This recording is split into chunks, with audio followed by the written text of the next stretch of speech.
Bonjour, je suis Christian Mich, auteur d'un miracle chaque jour, et aujourd'hui, j'ai le privilège de partager avec toi l'évangile du jour.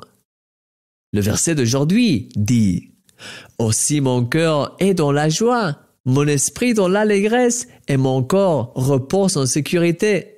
Car tu ne livreras pas mon âme au séjour des morts, tu ne permettras pas que ton bien-aimé voie la corruption. » Tout au long de ces jours où nous célébrons la saison de Pâques, nous avons l'occasion de nous concentrer sur celui qui donne un sens à tout ce que nous vivons, Jésus.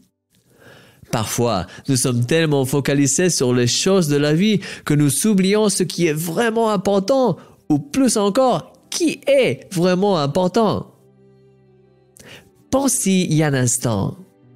Notre vie ne se mesure pas au nombre de choses que nous faisons, mais au lien que nous développons et à la manière dont nous prenons soin de ces relations. Il ne sert à rien de faire les choses simplement parce que nous devons le faire ou parce que c'est notre obligation. C'est dans le contexte des relations que les choses que nous faisons prennent tout leur sens. C'est lorsque, par exemple, tu décides de faire la vaisselle pour que ta femme n'ait pas à la faire, pour qu'elle puisse se reposer, ou lorsque tu es patient avec tes voisins et que tu décides de leur répondre avec amour en croyant que Dieu agira dans leur vie. L'amour et la foi en ce que Dieu va faire à travers nos actions est ce qui donne un sens à tout ce que nous faisons. C'est ce même amour et cette même foi qui ont conduit Jésus à la croix. Il n'a pas donné sa vie parce que c'était son obligation ou parce qu'il voulait prouver quelque chose. Il t'aimait déjà à l'époque et il savait par la foi que son sacrifice changerait ta vie pour toujours.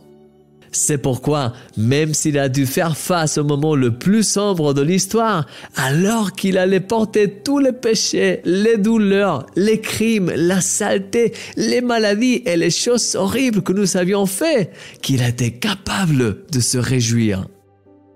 Dans le passage que nous regardons aujourd'hui, qui est un somme prophétique sur la venue du Messie, nous pouvons voir ce qui était déjà dans le cœur de Jésus.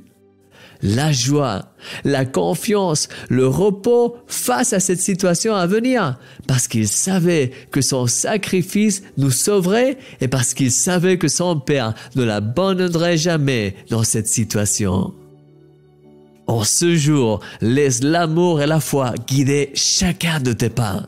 Que chacun de tes actes soit fait dans la foi et l'amour de Dieu et des autres, sans jamais cesser de te réjouir et de rendre grâce à celui qui t'a donné l'exemple parfait de ce qu'il faut faire, même dans les moments difficiles. Il ne t'abandonnera jamais, ni te laissera à ton propre sort. Tu es aimé de Dieu et tu es un miracle. Ton ami, Christian Mich.